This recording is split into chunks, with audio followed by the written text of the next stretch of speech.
Ginakulang sang ginabanta 5,000 ka mga classroom ang bilog nga Western Visayas sa pagbukas ng school year 2026 to 2027. Sa interview sang Bomba Radio kay Mr. Hernani Escaliar Jr., ang Public Affairs Officer sa Department of Education Region 6, iyagin pahayag kabahin ini sa mga problema sa rehiyon apang hindi ini bag-o nga concern kag isa ini ka concern nga ginapangatubang sang bilog nga Pilipinas.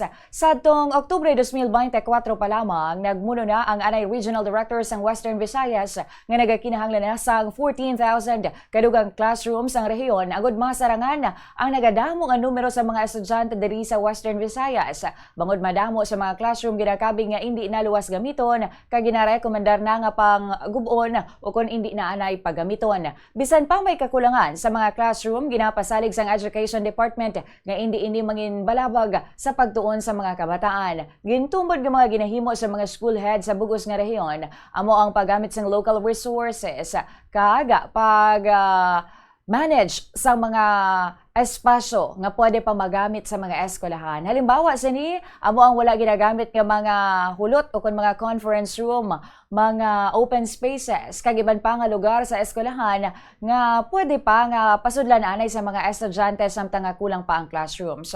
Kung sobra naging kadamo ang mga estudyante suno ka eskwelyar, mahimo man gamiton mga administrative solutions pareho sa nga pagpainsang oras kung sa diin may sesyon sa aga kag may ara pagid sa hapon agod nga maakomodar ang enrollees. Ginpahayag man sini nga wala nagapabaya ang regional office sa pag-report sa mga kakulangan sa pasilidad kag sa pag-follow up sini sa national office. Ginalauman man nga makabulig sa pagsulbar sa sini nga problema ang Memorandum of Agreement o kun ang MOA nga ginpirmahan anay sa Department of Education kaupod ang Department of the Interior and Local Government Unit o kun ang Department of the Interior and Local Government paagi sa local government units agud nga mapadasig ang pagtukod sang bag-o nga mga classroom. Si Hari, ang spokesperson sa Department of Education, Region 6. Despite this around 5,000 ka mga kakulang nato nga classroom diri sa region, wala ini siya nagahamper no sa aton diri sa regional office nga mag-provide no sang improved quality education sa aton sini nga mga